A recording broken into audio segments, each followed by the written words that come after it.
Hello and welcome to our M&M TBR game. If you've been with me for a while, you know that this is a TBR game that I have played before. Let me show you what it looks like. This is the game board, I guess. So what we do is we draw two M&Ms and then we get two options of what it's going to be. If we ever get two of the same color, that is down the middle, and that is 50 before 50. So it'll be one of my 50 before 50 books. Otherwise, it'll just be from somewhere else.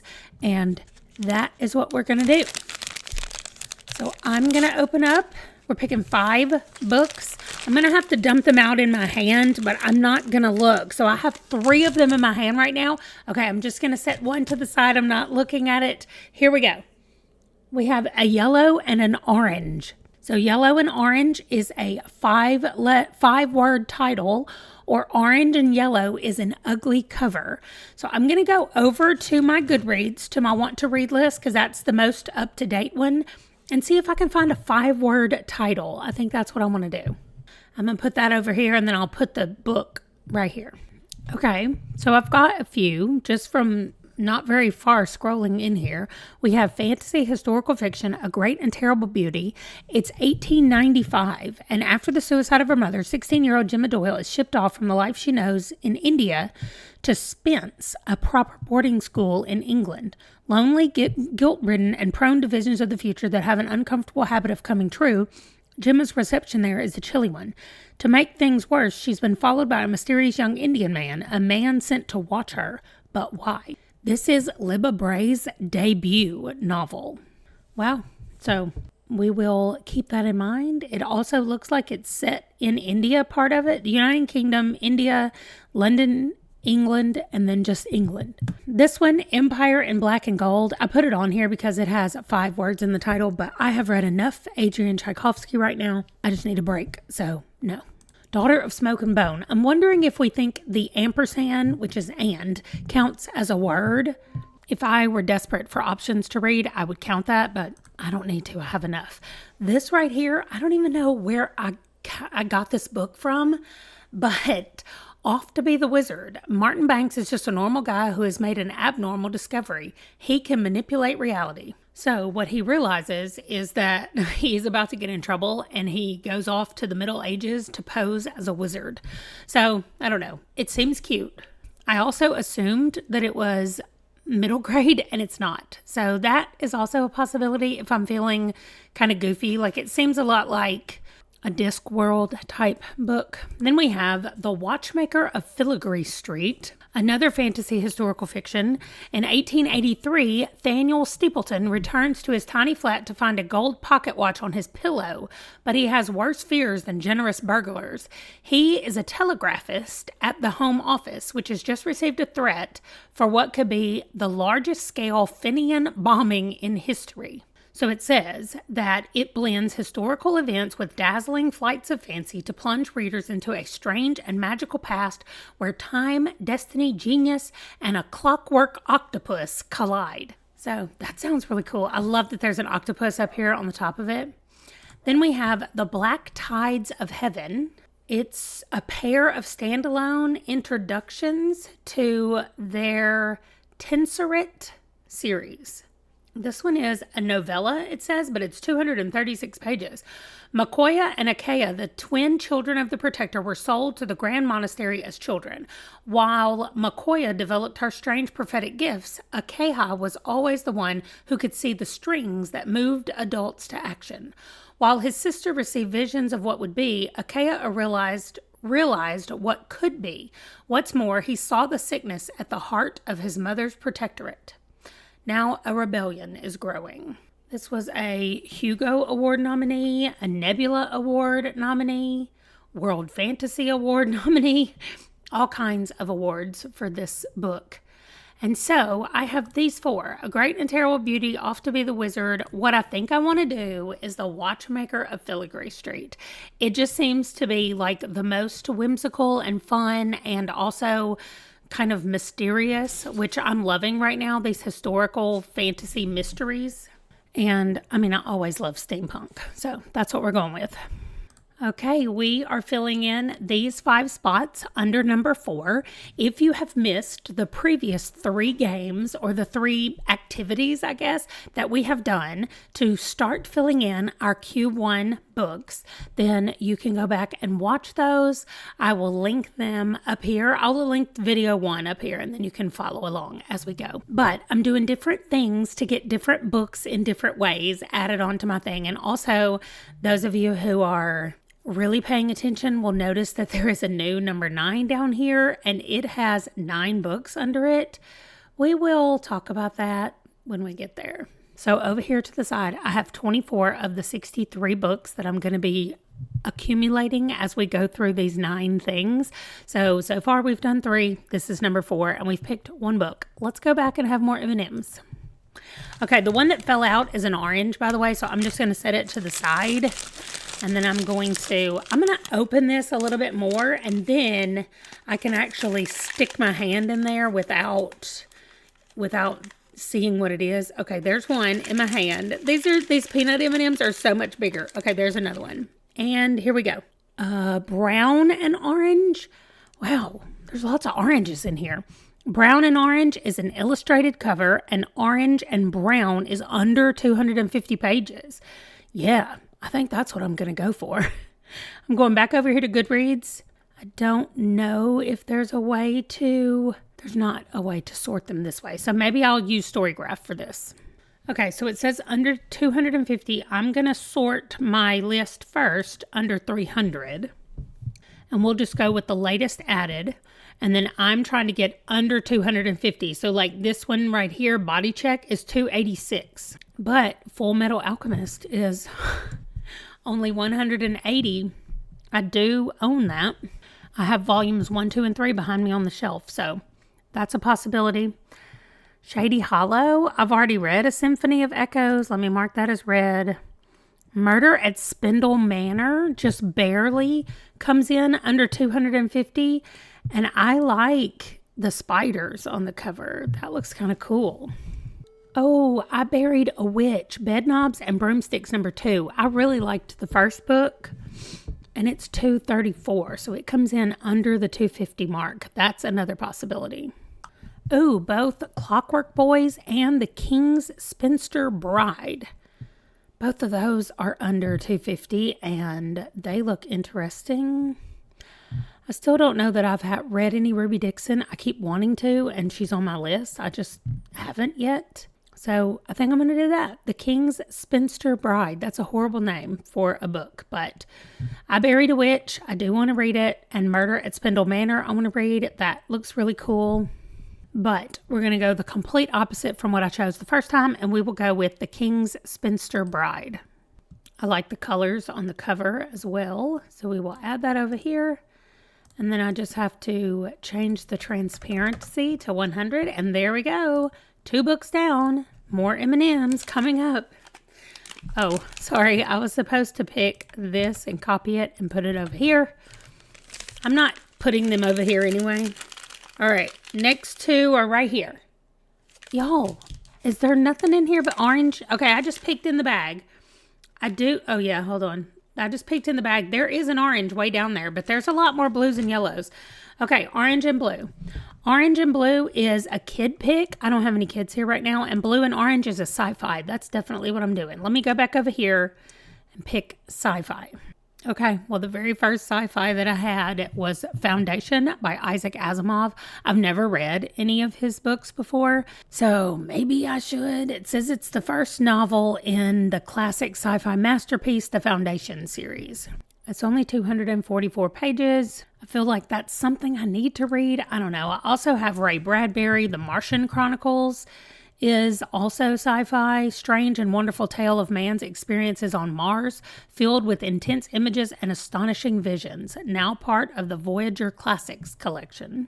I love it. The Martian Chronicles, that's cool. I have Hyperion, on the world called Hyperion, beyond the law of the hegemony, I think it's pronounced hegemony of man, there waits the creature called the Shrike. There are those who worship it, there are those who fear it, and there are those who have vowed to destroy it.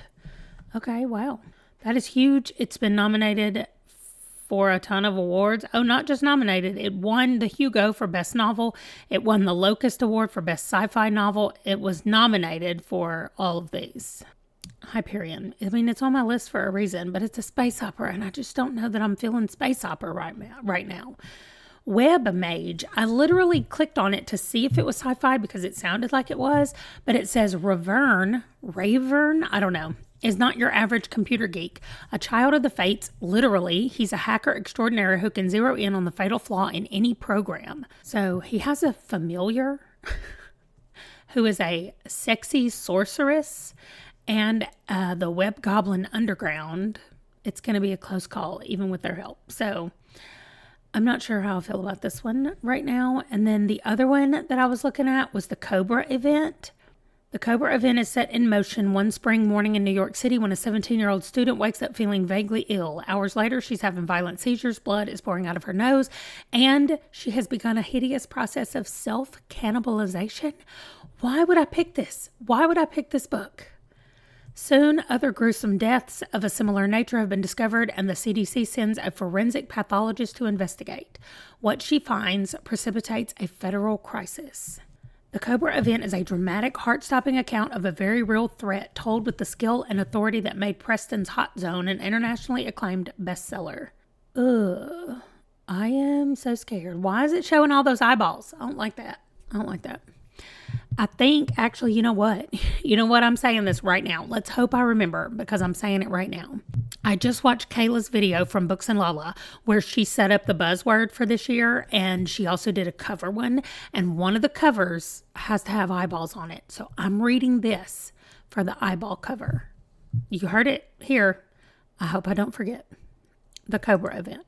Okay, so I think I'm going Foundations by Isaac Asimov. I just have to. I have to read one of his books at some point. Let's just make it 2025. All right, next, M&M's. I mean, based on what I saw, one of these has to be yellow. I want to get this one. Okay, blue and yellow. Blue and Yellow is a one-word title, and Yellow and Blue is set in a different country, not the U.S. I think I'm going with the one-word title. That'll be the easiest to figure out without having to go through a bunch of stuff. So let me go back over here to my list and see what I can find. Okay, I thought I was going to have a hard time. Let me come down here and look at this. I found 1, 2, 3, 4, 5, 6, 7, 8. And Foundation, the one I just chose for the sci-fi, that only has one word. Okay, so we have Alone. This is a mystery, thriller, fiction. I'm going to say Hyperion. You know, I just read the description of this and it's sounding really good. This is going to be a maybe. Okay, then we have Prey. Again, this is a thriller, but it's also sci-fi. Thriller, no thank you. Ryan, The Pendragon Legacy, number 2.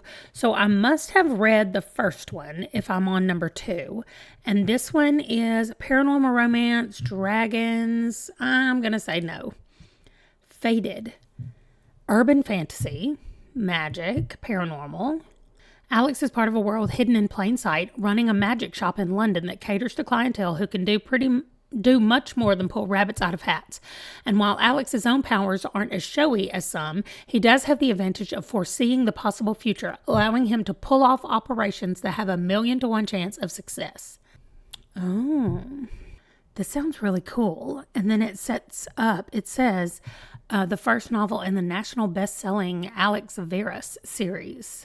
Then the next 3. Malice has been on my list multiple times. It is an epic fantasy, but maybe January. It looks cold on the cover.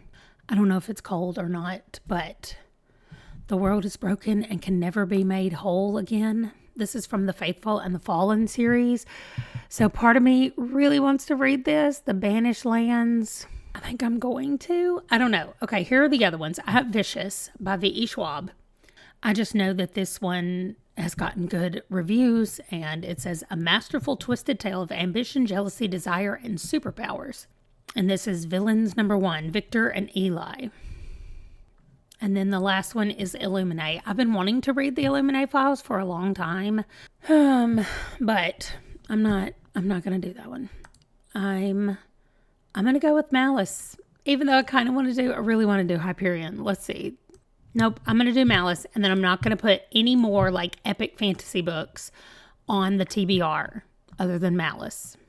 And those of you who have been watching this channel for a while, this is not the first time Malice has been on a TBR, but hopefully we will get it done this time. Okay, I forgot to put sci-fi in one word title over here, but here we go.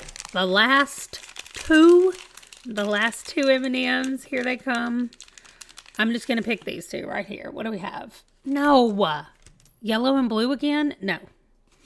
Okay, let me dump all of them out in my hand. I see one red in this whole list. I mean, in this whole thing in my hand. Okay, I'm not going to look.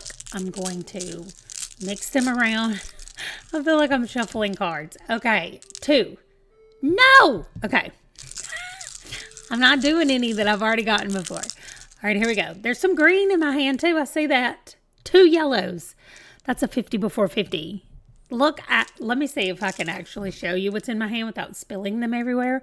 See, I did drop one. There's green and blue and 1 red and some more oranges. I can't believe there was 1 red in that whole bag. I was never going to get a red. Let me get this before Skeeter tries to eat it. Okay, well, 2 yellows means I get to pick a 50 before 50 book, so let's go over there.